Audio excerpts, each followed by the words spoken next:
옛날부터 그때부터 깨끗하게 그냥 매번 지어놓고 막 청소도 못하고 이름 써야 돼. 그죠? 이거 비는 거 이거 한 것만 해도 땀이 삐죽삐죽 나더라고요. 안 드렸네. 그죠? 드렸어. 내가 찍어드렸어. 그래서 그것도 내가 먹는 거 엄청 챙겨. 그 안에 식구가 대신 나무 이런 거 좀 네, 그래? 감사합니다. 나가세요. 아직 지금 한 3개 남았는지 먹었지. 나중에. 네, 일찍. 할 데가 없어. 먹어 이파리도 그렇게 좋대요. 먹어 이파리 쌈 싸서 드세요. 엄청 좋아.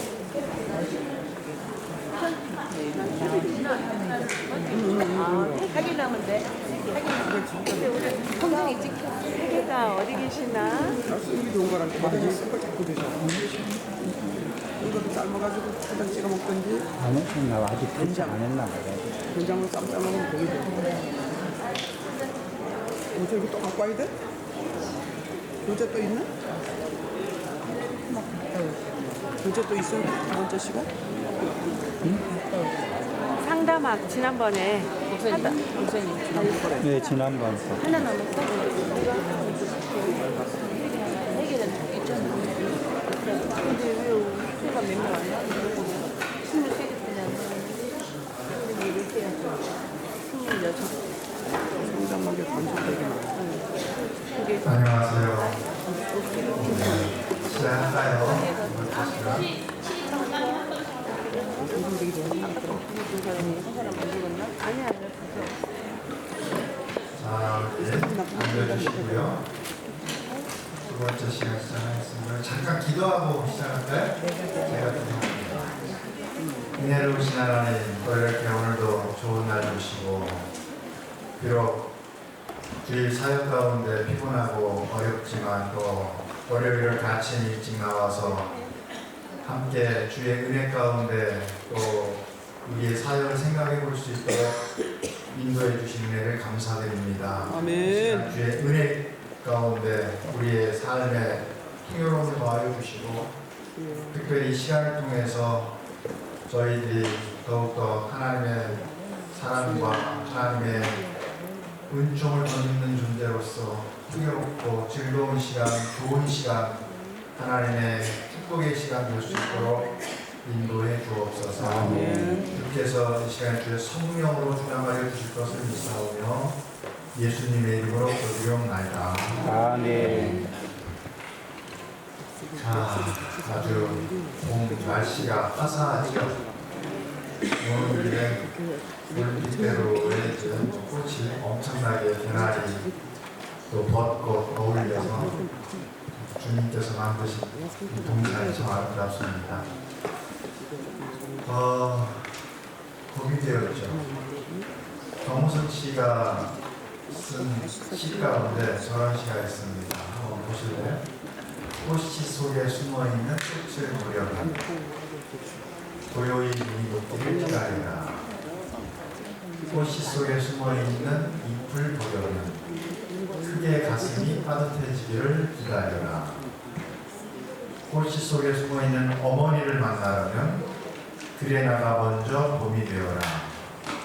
꽃이 속에 숨어있는 꽃을 보려면 평생 버리지 않았던 칼을 버려라. 어떤 의미로 마음에 와닿나요? 사실 우리 지금 꽃을 보기를 원해요. 사람에게 있어서 꽃을 보기를 원해요. 꽃이란 무슨 의미일까요? 예, 뭔가 장기력이 피어나고 화사하고 풍요롭고 그 사람이 사회적으로나 또 이런 상호적으로나 또 심리적으로나 영적으로나 아주 풍성한 것을 얘기하는 거죠. 그러기 위해서는 꽃 안에, 꽃이 안에 이미 가능성이 있지만 뭔가 기다려야 됩니다. 먼저 있어야 될 것이 있어요. 햇빛이 있어야 되고 적절한 바람이 있어야 되고 또 적절한 물이 있어야 돼요. 그래서 우리는 잘못하면 그런 거 없이 무조건 씨를 갈라내서 거기서 꽃을 뽑아내려고 하는 경향들이 종종 있거든요. 아마 조용히 눈이 녹기를 기다릴 수 있도록 우리 참아주는 거, 또 따뜻하게 비춰주는 거. 우리가 먼저 마음에 봄이 될 때, 우리가 마음속에 있던 우리의 분노와 우리의 돌멩이들이 내려앉을 때 아마 성도들의 꽃이 속에 숨어있는 좋은 것들도 하나님 은혜 가운데, 성령의 역사 가운데 잘 피어날 수 있으리라고 생각이 됩니다. 우리가 계속 이제 목회 상담에 대한 것들을 살펴보고 있는데, 기본적으로 여러 가지 상담의 이론들이 있지만 정말 변화의 힘이 어디에 있을까? 성경에서 찾아보면 사실은 변화의 힘은 그냥 뭐라 그럴까요? 그냥 상투적인 말로 사랑. 그런데 그걸 좀 구체적으로 그 사랑 안에서는 존중이라고 하는 것들이 경험되어질 때, 사람을 존중받아 볼 때, 존중받는 경험이 될 때 변화되는 것을 알 수 있어요. 그래서 구체적으로 내가 너를 존중해 이것이 아니고, 너와 나의 관계 속에서 또 너와 나의 이런 상호적인 어떤 행동 속에서 내가 저 사람으로부터 참 존중받고 있구나, 이런 것들을 느낄 수가 있어야 되는 거죠. 그래서 믿음이라든가 하나님에 대한 믿음, 인간에 대한 믿음이라든가 존중받음이라든가 사랑받음은 말로 되는 게 아니라 사실은 둘 사이의 행동과 태도 속에서 느껴지는 거죠. 맞아요.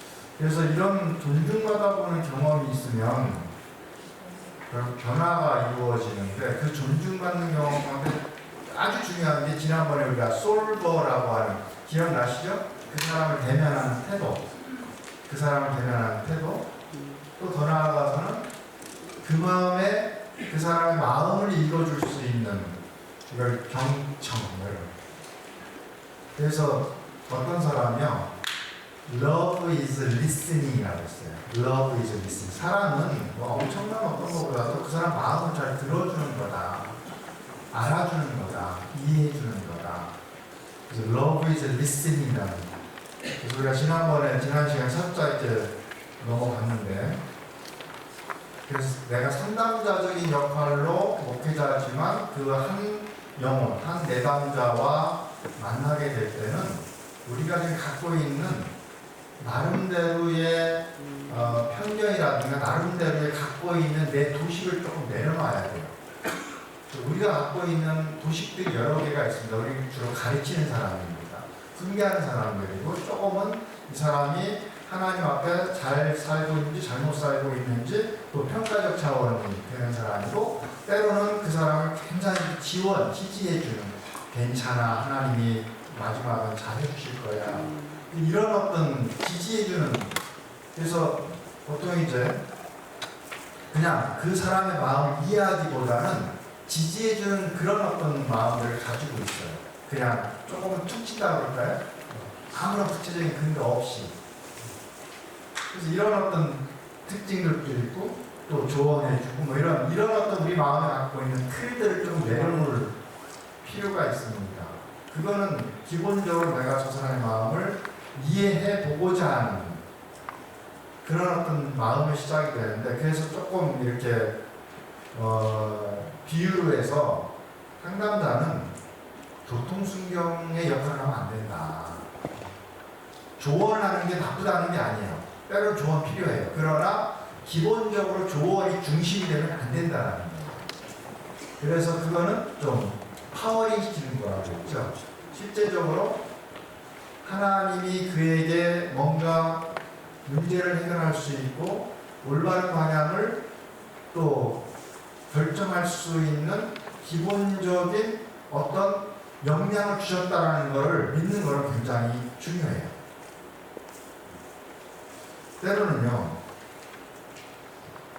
사람은 자기의 거를, 그 부정적인 것을 털어놓기만 함으로 인해서도 굉장히 올바른 결정을 할 수 있어요. 만약에요, 여기에 갑자기요, 그런 일이 없겠지만 뭐가 이 연기가 꽉 눈에 안 보이고 콧물, 그 체류탄가스가 이렇게 터졌다고 봐요. 그러면 저는 방독면을 썼어요. 그럼 제가 막 소리를 질러요. 목사님들 옆으로 가시면 안 되고요. 가운데로 모이세요. 가운데로. 아니 어떤 목사님 조금 더 옆으로. 그래서 막 이렇게 설명을 했대요. 그래서 뒤로 나가시고요. 좀 앞에서 좌측으로 나가시고요. 그럼 잘 갈 수 있을까요? 아마 우왕좌왕하고 난리가 날 거예요. 그런데 제가 그러지 않고 얼른 가서 문을 다 열어요. 문만 열어요. 네. 이쪽으로 얘기 안 하고. 연기가 빠져나가면 여기 있는 분이 알아서 나가요. 알아서 방향을 잡고 나가요. 가까운 문. 때로는 우리 안에는 그런 영향들이 있어요. 그래서 어떻게 보면 이 매운 가스를 빼주는 게 가장 좋은 상담자의 역할을 할 수 있습니다. 잘 설명해주고, 잘 가르쳐주고, 잘 조언해주는 것보다도. 그래서 이단을 교리로 아마 교화시키는 사람이 얼마나 될까요? 이단 속에 완전히 들어가 있는 사람. 교리 가지고 따지고 들면요, 거의 교화를 못 시킵니다. 왜냐하면 그 교리는 자기 안에 갖고 있는 신념을 밖에서 공격을 하면 더 단단해져요. 그래서 절대로 자기 신념을 안 바꾸려고 해요. 더 단단해집니다. 같이 논박을 해요. 논쟁을 해요. 그런데 오히려 단단해진 신념을 가스를 빼주면 이게 이렇게 허물어져요. 그 틈이 이제 비합리적이고 잘못된 신념들, 믿음들을 그 틈을 타고 들어가요. 그게 뭐예요? 사실은 존중받는 경험에서 시작돼요. 그래서 솔로몬이 하나님께 기도할 때 지혜를 주십시오 라고 할 때 그 밑에 있는 구절이 듣는 마음이 같은 내용이에요. 같은 나라라고 했죠. 듣는 마음을 들을 수 있는. 그래서 교통순경에 파워링하는, 내가 조언하고 가르쳐주고 이거보다는 이게 상담자의 역할에서 중요한 역할은 아니에요. 때로는 심리적 점쟁이처럼, 영적 점쟁이처럼 내가 기도해보고, 사실은 목회자가 모든 거에 전문가가 될 수는 없어요. 근데 때로는 우리가 착각을 해요. 모든 거에 전문가인 거죠. 집 짓는 때는 집 짓는 거에 전문가, 차에 대해서 고르는 것도 전문가. 성도들은 자칫 잘못하면 의존의 입구가 굉장히 발휘되거든요. 왜? 불안하니까. 목사님이 기도해 주시고 결정해 주시고 목사님이 기도해 주시고. 근데 사실은 어느 경우는 되게 전문가적인 결정이 필요할 때가 있죠. 그리고 자기가 자기의 책임을 가지고 결정할 때 사실은 자기가 하나님이 주신 자유를 가지고 결정하지만 그 책임도 거기에 따르는 거예요. 그래서 사람들은 좀 불안해요. 그렇기 때문에 내가 결정하기보다는 누군가가 결정해 주길 바래요. 참 불편해요. 근데 자칫 잘못하면, 영적 지도자가 자칫 잘못하면 이 생활의 모든 거에 의존하게 만드는 경우도 종종 있거든요. 그래서 상담에 굉장히 상담자 윤리 가운데 하나가 뭐냐면, 의존시키는 것은 그 비윤리적인 거예요. 왜냐하면 내가 없어도 저 사람이 정말로 스스로의 좋은 올바른 결정을 가지고 잘 살아갈 수 있도록 만들어주는 게 상담자거든요. 그렇기 때문에 때로는 이 마음들이 경계를 져요. 그래서 막 시도 때도 없이 전화해가지고요. 제가 지금 이런 마음인데 어떻게 하면 좋을까요? 또 밤 11시, 그러면 또 좋은 상담자라고 해서 또 열심히 들어주고 밤 12시까지. 이분은 모든 일 있을 때마다 전화해서, 그런데 어느 날 전화가 안 와. 가만히 봤더니 어떤 이성을 만나서 거기다 가요. 그러면 상담자야. 목사님이었다. 그러면 그때부터 배신감을 저게 필요할 때는 밤 1시고 2시고 내가 지금 5시 새벽 예배에 가야 되는데 막 나를 그렇게 귀찮게 하고 못 살게 구더니. 그래서 때로는 절대로 시간도 가급적 마음대로 짓는 게 좋습니다. 아무리 많은 것들을 토해내도 2시간, 3시간 붙들고 있는 건 바람직하지 않아요. 어느 정도 딱 써머리 해주고, 그러면 다음에 언제 또 만나서 두 번째 우리 한 40분 정도 이렇게 얘기합시다 하고 조금 이렇게 연속성의 어떤 걸 갖는 게 중요하지 많은 경우가요 자기의 굉장히 힘든 얘기 특히 이제 수치가 동반된 어떤 얘기들을 목사님이나 사모님한테 와서 막 털어놔 그러면 안아주잖아 쓸어 안아주고 얼마나 집사님 힘들었어 고생했어 이렇게 어쨌든 수치와 뭐 어릴 때 어떤 뭐 성폭력을 당했다라든가 또 가족 안에 어떤 축복이 있었다든가 또 어떤 출생의 비밀이 있었다든가 그럼 다 안아주죠. 근데 묘한 현상이 있습니다. 그렇게 하고 나면요 조금 있다 이분이 교회를 떠나거나 목사님을 비방하는 현상이 가끔 있어요. 다 그렇다는 아닌데 그런 경우가 있어요. 그래서 그걸 경험적으로 하는 목사님은 나는 아주 그런 심층적인 상담은 안 합니다. 다른 사람한테 하세요. 이렇게 얘기하는 경우가 많아요. 왜? 그 경험을 개척될 때도 여러 번 알았거든요. 갑자기 나한테 와서 2시간, 3시간을 펑펑 울면 다 쏟아놓는데 나중에는 보면 떠나가요. 아니면 나는 그냥 정말 일반적으로 전혀 생각 없이 설교를 했는데 내 걸 가지고 자기를 뒤통수를 때렸다고 그때부터 비난을 해요. 왜 그런 현상이 일어날까요? 이게 의도나 관련됐고 아니면 관계하고도 연결되어 있는데 사람이요 자기의 속을 누군가 받아주면 다 얘기하고 싶어요. 왜? 시원하거든요. 좋거든요. 그런데 관계에 대한 안전함이 드는 그러니까 우리 사이에 그렇잖아요. 관계에 대해서 안전한 만큼 속에 있는 깊은 얘기를 할 때 그 관계가 유지가 돼요. 근데 성도들이 볼 때 목사님은 굉장히 윤리적 수준이 높은 사람으로 봐요. 평가하는 사람으로 봐요. 영적 판단자로 본단 말이에요. 근데 내가 너무 속상해서 찾아와가지고 다 쏟아놨는데 사실 인간적 관계의 깊이는 거기까지 안 갈 수 있어요. 존경은 하지만 설교를 듣고 내 지도자로 내가 따르지만 인간적인 깊이 동창과는 다르단 말이에요. 그냥 초등학교, 고등학교, 중학교 막 마음 놓고 뭐 이런저런 해가면서 자기 그냥 뭐 같이 농땡이 핀 얘기 같이 술 먹고 뭐 이래 그래서 수치심을 느끼지 않는 동창과는 다르단 말이에요. 그래서 다 토해 놓는데 나중에 이제 제정신이 되면 의지적으로 의도적으로 하는 거 아니에요. 그러면 내 아주 프라이빗한 아주 시크릿한 비밀을 아는 사람하고는 이제 거리를 두시죠. 그리고 어떤 그런 낌새가 마치 나왔으면 그 다음에는 반발하거나 아니면 배합해요.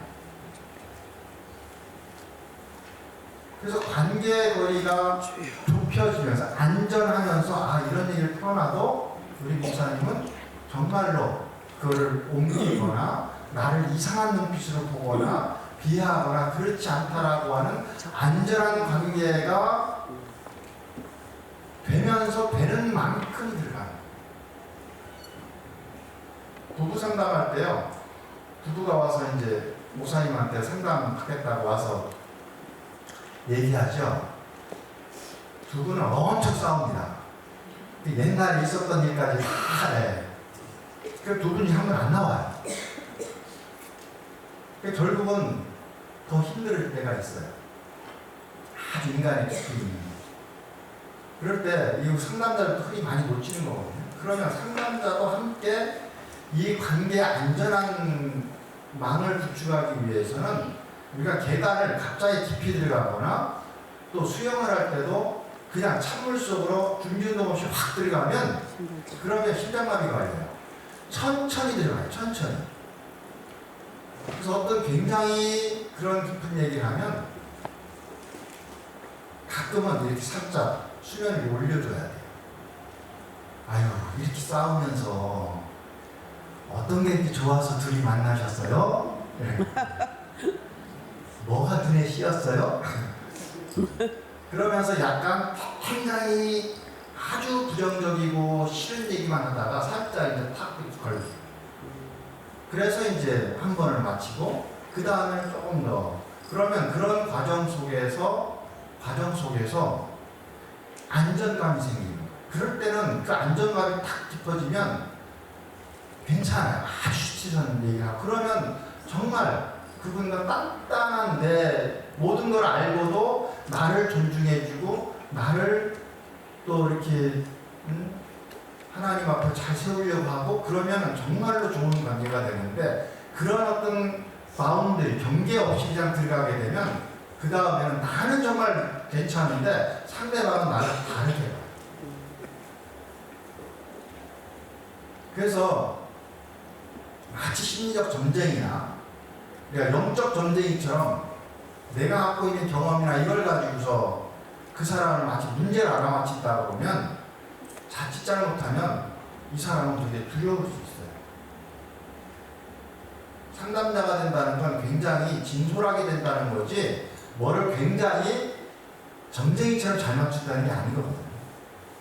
상담자가 된다는 건 둘 사이의 관계가 아주 치유적 관계가 된다는 걸 의미하는 거지 무슨 뭐 굉장히 마술적이고 심리적 점쟁이고 이런 것처럼 그 사람을 다루는 게 아니거든요.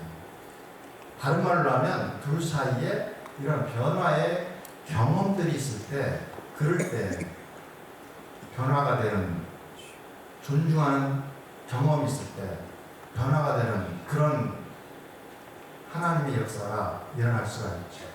한번 예수님께서 이상하게 예수님을 만난 사람들은 굉장히 드라마틱한 변화가 일어나요.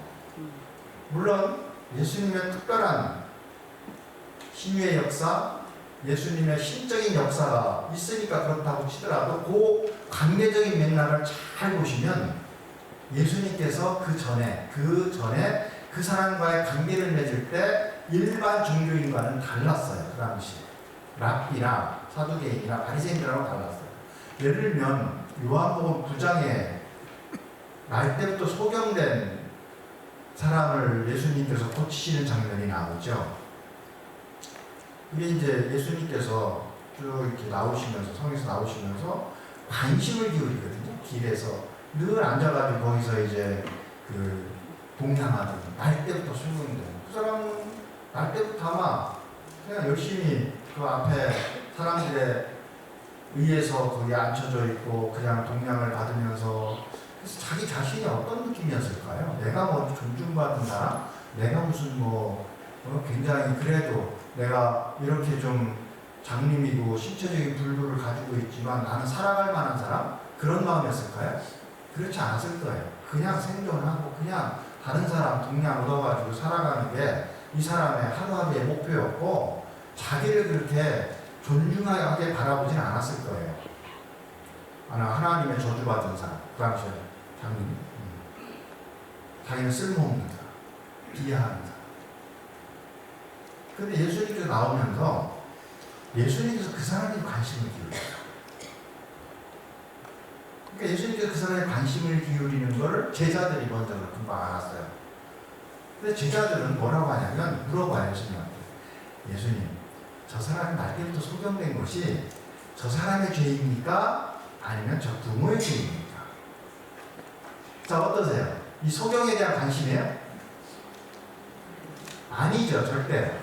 소경에 대한 관심이 아니에요. 자기 지적인 지적인 학식에 대한 관심이에요. 종교적인 어떤 신앙의 어떤 교리적인 것이 됐든 그들의 교리겠죠. 이런 것에 대한 관심이에요. 그 사람 자체에 대한 관심이 아니에요. 근데 예수님께서 이때 굉장히 놀라운 말씀을 하세요. 부모의 죄도 아니고 저 사람의 죄도 아니고 저 사람에게 하나님의 뜻이 있다. 하나님의 뜻이 있다. 그 한 사람, 사람으로 볼 때는 아무런 기대도 안 하고 있는 사람, 자기 스스로도 역시 존중할 수 없고 무슨 내 하나님의 뜻이. 근데 예수님께서 저 사람에게 하나님의 뜻, 하나님의 관심, 하나님의 뜻이 있다.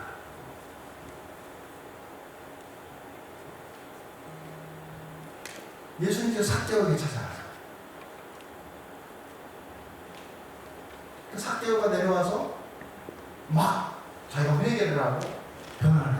내가 이분의 일을 나눠주고 내가 혹시 내가 토색한 일이 있어서 내가 이분의 그 사배를 갚고 막 이런 얘기를 해요. 예수님이 하라고 했어요? 아니잖아요. 그 변화인 어디에 있었을까요? 네. 종교인들은 또 그 당시 이 사람이 뭐 세리장 아니었습니까? 그러니까 그 동족들은 아주 매국노, 나쁜 놈, 동족들 팔아 자기 이속 챙긴 놈. 그때 예수님께서 이 사람의 속마음을 보시면서 이 사람에게 관심, 삭도에 관심. 참 묘하게 상담은 어떻게 보면 사람의 이름을 바꿔주는 거예요. 나를 보는, 자기가 자기를 보는 이름을 바꿔주는 거예요. 모든 사람은 이름이 있습니다. 자기의 가지고 있는 한재의 이런 이름이 아니라 나는 열등하네, 나는 쓸모없네, 나는 어떠네, 나는 버려지네, 나는 하여간 내 의미 없는 삶을 가진 사람, 자기 나름대로 가지고 있는 굉장히 의식적이지 않지만 자라는 과정에서 그 이름들이 적혀 있어요. 그래서 이 이름을 바꿔줘요. 그러니까 하나님을 만나거나 예수님 만났을 때 굉장히 의미 있게 예수님께서 이름을 바꿔요. 그래서 하나님께서 아브라함을 아브라함, 사레를 사라, 야곱을 이스라엘, 시몬을 베드로, 사울을 바울, 레위를 마테오. 단순히 뭐 이름이 그렇다고 해서 자기 요령 하나가 아니라 나를 보는 관점 자체가 바뀌어지는 거예요. 자기를 보는 관점, 세상에서 존재하는 이유, 이것이 달라지는 거죠. 그것이 어떻게 보면 하나님께서 한 사람에 대한 그 관심이었어요. 존중이었어요. 그걸 이제 대리하는 게 목회자이고 그런 사역이 목회죠. 제가 나는 어떤 사람이요, 아이가 자기 아들이 자폐, 어릴 때부터 얼마나 절망을 하고 힘들고 아이가 좀 심했어요. 그래서 6살쯤 됐는데 한 번은 어떤 경험을 하냐면 이 아이가 뭐가 이제 이렇게 좀 충격, 외부적인 어떤 외적 자극이 생기면 막 난리를 치는 거예요. 막, 뭐 아시는 분 계시죠? 난리를 치고 막 뛰어나가요. 근데 한 번은 그런 어떤 자극 때문에 막 뛰어나가니까 엄마가 뒤에 쫓아가면서 걔 이름을 부르는 거예요. 누구야, 서라. 얘는요, 막 그럴수록 더 뛰어나가요. 그런데 이제 길가로 나가가지고 막 자동차 다니는데 막, 그래서 엄마가 막 얘를 잡으려고 가가지고 걔 이름을 부르는데 우리 애는요, 자기 이름하고 상관없이 도망가는 뛰어가지고 막 날뛰는 거예요. 그 길 건너가서 겨우 잡았어요. 엄마가 그냥 얘를 잡고 통곡을 한 거예요. 울음이 그렇게 나더라는 거예요. 통곡을 하는데 이분이 하는 말이 그 순간 이 때문에 속상하고 고통스럽고, 그런데 얘 이름은 그렇게 불러대고 얘는 그거에 귀맞고 귀머거리가 돼가지고 그 위험한 걸 깨닫고 얘를 붙잡고 먹는데, 그래도 그 생각이 들어요. 그래도 얘는 하나뿐인데 내가 이 세상 어떤 거하고도 바꿀 수 없는 거예요. 아무리 이래도 얘는 너무 소중한 그 마음이, 그러니까 그렇게 막 그 길들을 뛰어나갈 때 엄마가 덜컹 하면서 난리가 났죠. 그래서 걔를 붙들고 오는 거예요. 그러면서 이제 하나님 생각해요. 이분이 신앙하셨던 겁니다. 내가 때로는 나를 그렇게 저 위험한 곳에 떼가는 나를 하나님이 부르시는데 나는 그 소리 듣지도 않고 귀 막고서 열심히 차 사이를 떼다니려고 하는. 그래서 이 애를 붙들고요, 그 마음이 너무 소중해요. 그래서 이 애 때문에 고통하고 고생하고 이제 그동안은 도대체 이런 애를 왜 나를 줬을까 하나님이 그랬다가 그때 마음을 바꿔. 얘는 얘가 어찌하고 얘는 정말 소중하다. 왜? 제가 뭐 그런 경험을 듣고 나서는 이 엄마가 얘에 대한 태도가 바꿔서, 그러니까 애가 바뀌는 거예요. 얘 수준을 맞추는 거예요. 얘를 인정하지 못했다가 이제는 아픈 애라는 걸 인정하고 거기서부터 조금씩. 그러니까 인내가 생기고 마음 넓어지고 효용력이 생기죠. 아마 이런 경험이 애를 변화시킬 수 있는 힘이 될 거예요. 그래서 이런 의미로 볼 때는 정말 목회한다는 게 결코 쉬운 일이 아닙니다. 목회 상담자가 된다는 것이 결코 쉬운 일이 아닙니다. 어차피 인간이 상처는 에덴에서부터 시작된 거잖아요. 에덴에서 시작됐죠. 하나님께서 얼마나 보시고 기뻐하고 즐겁고 그냥 내 있는 그대로가 서로가 아담과 하와도 너무 좋고 그래서 내 뼈 중에 뼈, 요 살 중에 살이라. 그런데 이 범죄한 이유로 자기의식이 딱 드는 이유부터 첫 번째 드는 게 수치심입니다. 수치심. 사람은 수치심을 가리기 위해서 얼마나 애쓰는지 몰라요. 그래서 아까 바운드리 없이 그 안전한 관계에 대한 요 상당 관계, 그러니까 목회 관계에 대한 고려를 하지 않고 너무 사적인 걸로 깊이 들어가면 그 수치심이 발로가 됐을 때는 그 다음에 자꾸만 멀리 하고 교회도 멀리 하고 목사님도 멀리 하고 그 목사님 나가면 자꾸 도망가요. 다시 그 얘기 꺼내려고 하면 더 어려워. 그래서 그런 과정에서 어쨌든 간에 약간의 이런 안목이 필요한 거죠. 테크니컬한 기술적 안목이 필요한 거예요. 나중 생각할 수 있어야 됩니다. 그래서 내가 어떤 마술사적인 하루아침에 한두 시간에 이 사람을 고치고 우리는 그거 꿈꾸고 있잖아요. 기도하면 팍 좀 나았으면 좋겠는. 네. 저도 옛날에 목회할 때는 정말 제발 좀 기도하면 그 다음 아침에 일어나가지고 뭐 나았어요 막 이러면 그런 경우도 있어요. 얼마나 기쁜 일입니까? 근데 그건 하나님이 하시는 일이죠. 하나님이 원하실 때 하시는 거지 내가 그때마다 이루어지는 게 아니잖아요. 많은 거는 보편적인 거는 그냥 케어, 돌봄이 더 많아요. 그 가운데 변화되는, 서서히 변화되는 새로운 경험 가운데. 그래서 그 안전함을 유지하면서 조금씩 상담자로서 만약에 내가 케어를 한다면 이 관계적인 맥락들을 볼 수 있어요. 그러면서 이 사람이 조금 더 심층적이고 조금 더 그리고 끝나고 나면 물어봐야 돼요. 혹시 뭐가 나중에 불편할 수 있을지 모르니까 나한테 이런 얘기를 하는 게 혹시나 어떤 게 불편할 것 같으냐 많이 하나? 그냥 디브리핑이라고 해요. 뒤에 좀 마음을 만져주는 거예요. 그냥 기도합시다 끝나는 게 아니라 그냥 그런 깊은 얘기를 할 때도 혹시나 이런 얘기들이 혹시 나에게 하는 무엇 때문에 어떤 것 때문에 지금 이런 얘기를 하는지 조금은 굉장히 자기도 모르게 무의식적으로 막 들어가던 거를 조금 자기의 선택, 자기의 의식으로 돌려주는 게 되게 중요해요.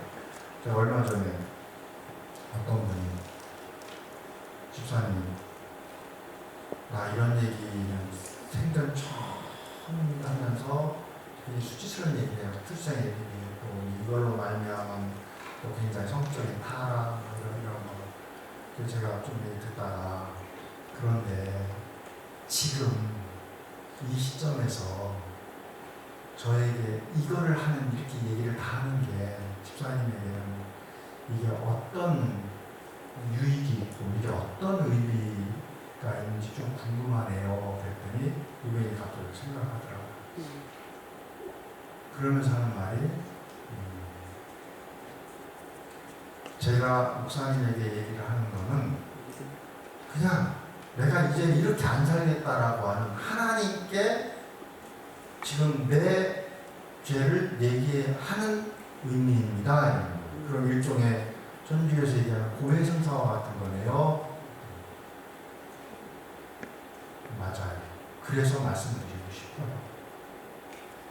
그래서 이제 얘기를 하고 끝나고 나서 저한테 정말 어떻게 보면 교회 안에서 알려지면 안 되는 얘기고 사적인 아주 비밀스러운 얘기인데 눈물을 흘리면서 얘기하죠. 그래서 혹시 끝나고 나서 나중에 저를 볼 때 마음이 어떨런지요. 우리 또 계속 봐야 되는데. 그리고 혹시 어떤 것들이 염려되는지 제가 좀 알면 특별히 더 조심할 수 있을 것 같아요. 그랬더니 이런 얘기 이렇게 생각을 하고 이렇게 이런 걸 물어봐 주시는 것 자체로 자기는 확실히 신뢰할 수 있다는 거예요. 그래서 아무 염려 없고요. 그래서 앞으로 2번을 더 만납시다. 그러면 왜냐하면 그걸 토에만 놓고서 또 그 다음에 어떤 아무 없이는 속은 시원할 때면 뒤에 가면 또 다르거든요. 상실을 했던 사람이 가장 힘든 게 뭐냐면 장례식 할 때가 힘들지 않아요. 장례식 끝나고 나서입니다. 뒤에. 많은 경우가 성도님들이나 목사님들은 장례식 때는 정말 열심히 해줘요. 근데 딱 끝나고 나면 연락도 없는 경우가 많아요. 사실은 그 뒤가 훨씬 더 중요해요. 그래서 호스피스도 13개월을 케어합니다. 왜냐하면 12달 동안 자기가 사랑했던 어떤 사람하고 매번마다 생일이 됐던 뭐 이렇게 봄이 오면 또 그 추억들이 다 생각나요. 그때 굉장히 힘들거든요. 그런 마음들. 그래서 13개월이 공식적으로 될 때 그때 이제 편지를 써서 좀 그 상실에 대한 치유를. 그래서 13개월은 케어를 해야 된다. 그 이후에 오히려 상실하고 난 다음에 목사님 조금 더 관심을 기울인다든가 그러면 진짜 고마워요. 그 뒤에는 별로 그렇게 그 말 하기도 꺼름직하고 누가 너무 자주 그럴 필요 없죠. 의사를 존중해야 되겠지만 참 고마워요. 요즘 어떻게 지내는지 염려돼서 좀 기도하다가 좀 생각이 나서 전화 드렸어요. 힘들 땐 언제든지 얘기하세요. 그러면 우리 목사님이 내 삶을 버려두지 않는구나라고 하는 그 확신이 생기면 누군가가 나를 이렇게 그나마 어쨌든 지지대가 있다는 그것만 마음에 확인이 돼도 살아갈 수 있는 힘이 생겨요. 의지가 됩니다. 관심을 갖고. 그래서 결국은 인간의 고통이 하나님께로부터 왔고 이 소외되어 있고 분리되어 있고 이로 말미암아 수치스럽고 두렵고 불안하고 이런 부정적인 감정들이 인간 안에 들어왔을 때 그나마 형상으로 되는 게 하나님께서 영적 지도자를 보내주셔서 그들을 통해서 이런 것들을 조금 견딜 수 있도록 회복할 수 있도록 완벽할 수는 없지만 그런 모형적인 치료 환경들을 만들어 주시는 거죠. 그렇기 때문에 그 어떤 지식과 학식과 그 어떤 기법보다도 정말 한 인간에 대한 어떤 마음, 태도 이것이 무엇보다 중요하죠. 그렇기 때문에 우리가 기도할 수밖에 없는 거잖아요. 사람 만나다 보면 정말 그 마음이 사실 잘 안 생기죠. 처음에 좀 생겼다가 또 이렇게 만나고 하는 일을 보면 정말로 사람을 적떨어지게 만들고 그렇지 않나요? 네, 뭐 좋은 분들도 있지만 또 괴로 한두 명은 정말 나에게 가시가 돼서 그래서 분노하는 사람은 그 속마음은 달라요. 한번 가만히 생각해. 부부간에도 그 아내나 남편이 막 어떤 일에 화가 나고 막 그러잖아요. 속에는 사실 사랑해줘. 그래서 혹시 배우자가 막 나를 뭐라 하고 화를 내고 그러면 아직도 내가 당신한테는 중요한 사람이네? 중요한 사람 이 생각하시면 돼요. 아예 그게 아니면 그때부터는 화도 안 내요. 너는 너, 나는 나예요. 정서적인 단절을 이루지. 아직도 뭔가 내가 중요하기 때문에 뭔가 바라는 게 있는 거예요. 그게 안 되니까 화가 나는 거예요. 주님까지 못한다고 하니까 생각하니까 화가 나는 거예요. 근데 그 속은 달라요. 이 속마음을 읽는 거는 무엇보다 중요해요.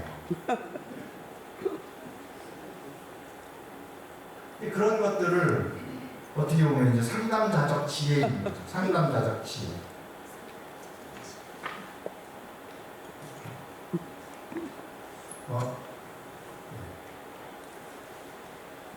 조금 이제 교재 안에 있는 얘기를 좀 더 해보면,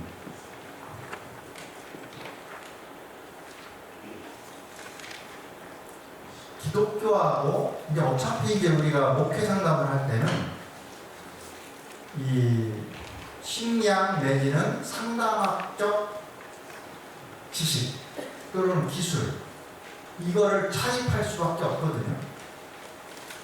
왜냐하면 성경이 상담학 책은 아니에요. 그거 혼동하면 안 되거든요. 성경은 인류 역사에 대한 구원의 히스토리지 상담을 우리 가르쳐주긴 않는 건 아니에요. 그러나 예수님께서 이 땅에 오셔서 치유와 회복과 인간의 단순한 구원만이 아니라 이 땅을 살아가면서의 그 고통을 친히 치유하심으로써 우리에게 위로와 힘을, 살아갈 수 있는 힘을 주시는 굉장히 모범 모델을 보여주셨기 때문에 거기에서 조금 상담에 인간 치유, 인간의 변화를 이런 어떤 모델이 되는구나 라고 통해서 그걸 우리가 알 수 있는 거지, 상담 자체가, 성경 자체가 상담학 책도 심리학 책도 아니에요.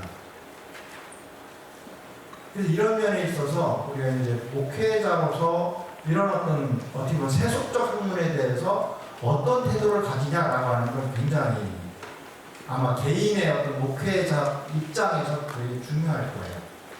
기본적으로 목회자들이 이러한 네 가지의 태도 속에 있어요. 내가 의식하든 의식하지 않든. 나는 어디에 의식하는지 하면 어디에 난 어떤 태도를 가지고 있는지 한번 보시기 바랍니다. 하나는 separate but equal, 분리되었으나 동등하다는 입장. 그래서 상담은 상담 전문가한테 받으세요. 그게 전문입니다. 나는 목회로서 하나님 말씀을 가르치는 사람입니다. 그래서 싹 분리시키는 거예요. 그래서 정신적인 문제, 심리적인 문제는 내가 책임 안 집니다. 그리고 타인의 전문성에 대해서 좀 존중해주는 사람. 이런 입장을 갖고 있는 목사님도 계시고 정신과 의사나 상담자들도 이런 입장을. 그래서 영적인 거는 뭐 약은 약사에게 진료는 의사에게 뭐 이런 것처럼. 근데 참 그 광고 중에 재밌는 광고, 마치 사랑하면 모든 의사가 해결될 것 같은.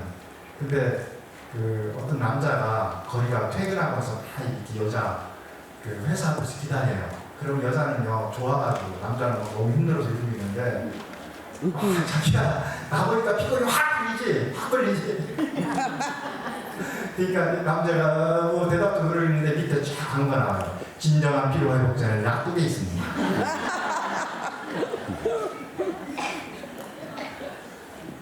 우리가 모든 원리는 영적인 거에 있긴 하지만 하나님과의 관계가 회복되면 다 해결되는 건 맞지만 그건 아주 원리거든요.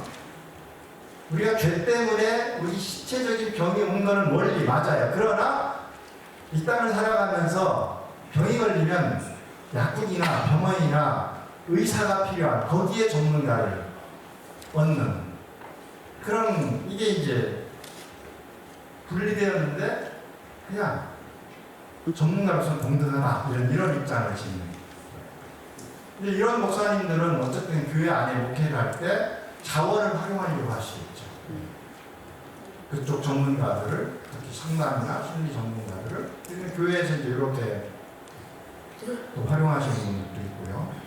또 하나는 nothing but를 위해서 아예 상대방을 인정 안 하는 겁니다. 심리학은 악마의 학문이야. 그건 세속적인 거예요. 그래서 아예 상담이고 뭐고 그거는 무슨 소리야, 다 죄지.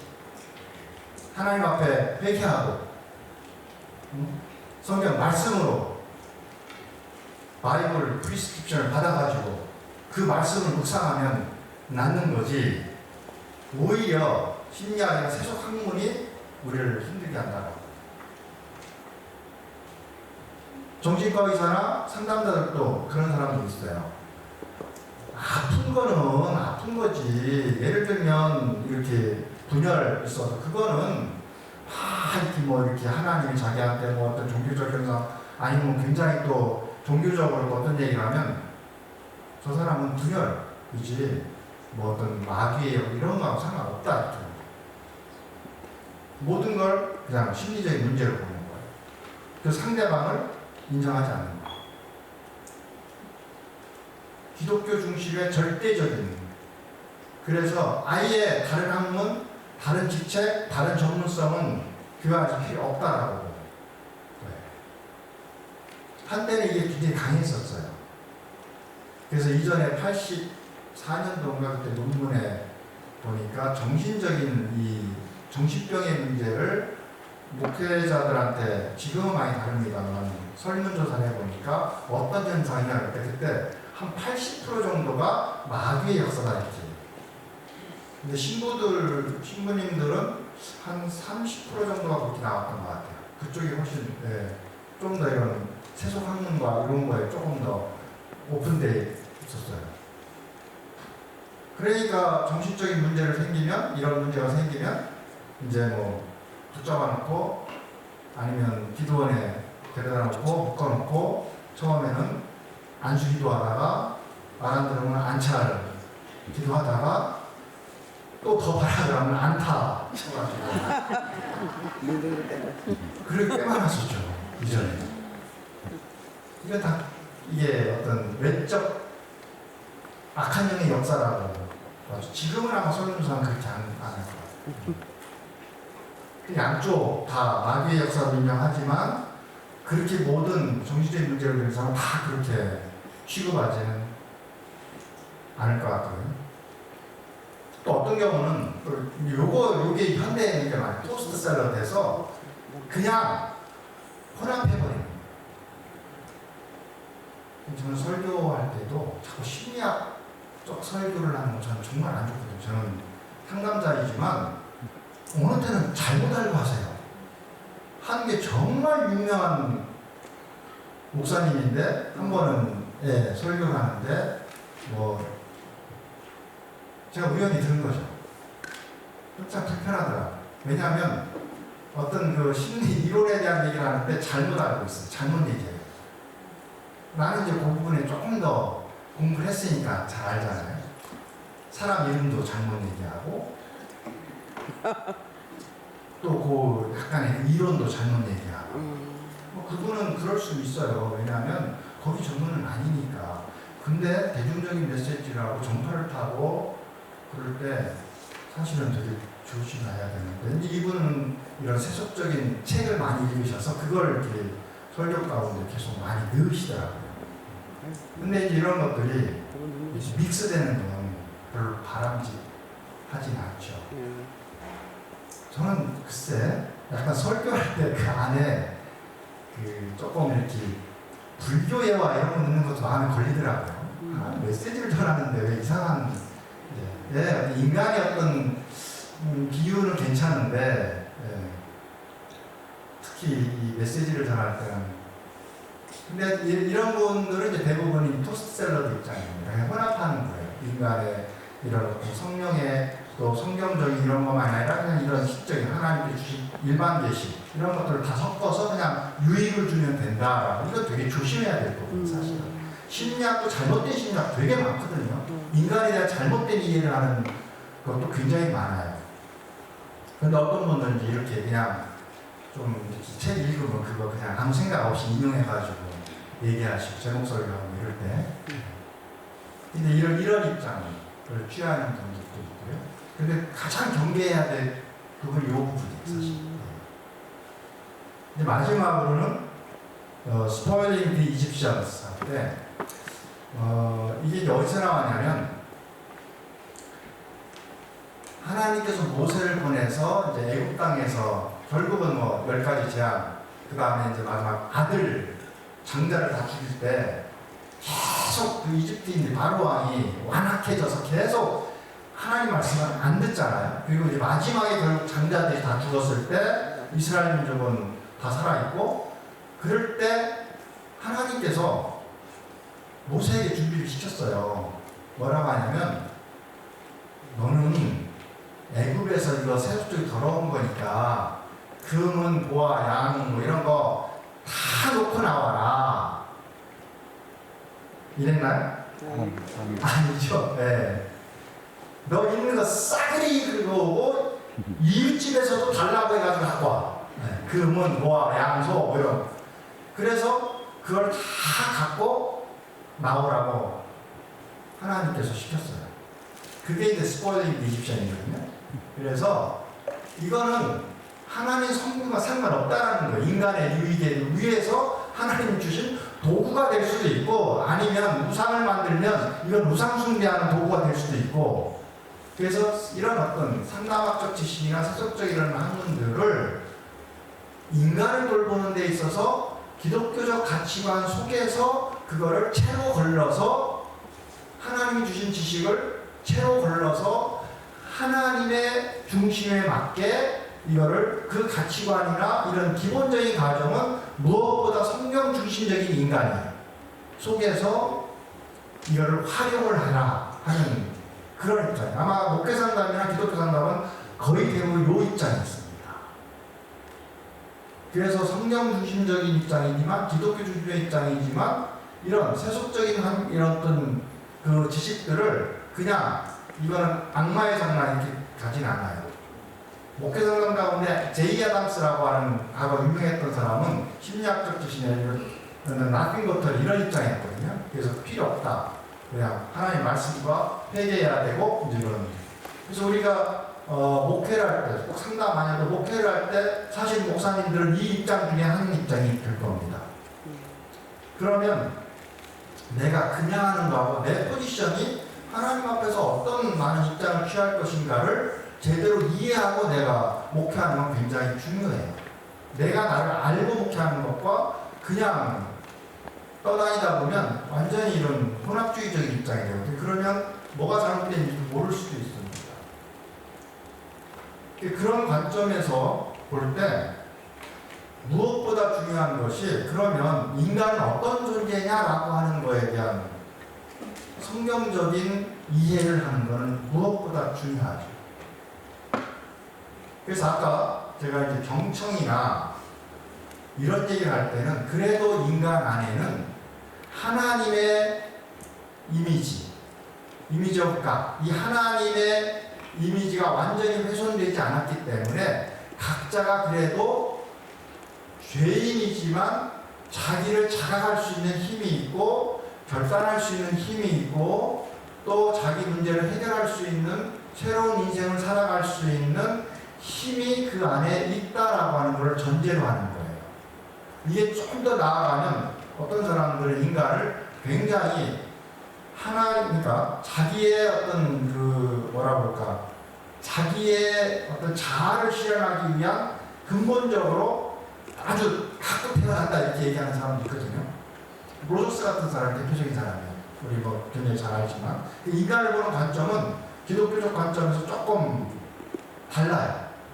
그 방법들은 굉장히 뭐 기독교적인 맥락하고 하나님 우리를 대하는 방식하고 굉장히 맞을지 모르지만, 그런데 인간을 보는 관점은 인간의 죄성보다는 그런 어떤 인간이 태어날 때부터 자기를 실현할 수 있는 긍정적인 힘을 갖고 있다라고 해요. 그러니까 너무 통제하고 이러지 말고 햇빛 주고 물 주고 자연스러운 공기 되면 본인이 자연스럽게 자라간다 이렇게 그런 입장에서 보는 거예요. 그러면 이런 걸 채로 걸러야 되겠죠. 인간을 보는 관점은 다르지만 이 사람이 사람을 변화시킬 때 관찰해서 얻었던 그 지식은 우리가 기독교 중심적인 맥락에서 활용할 수 있어야 되겠죠.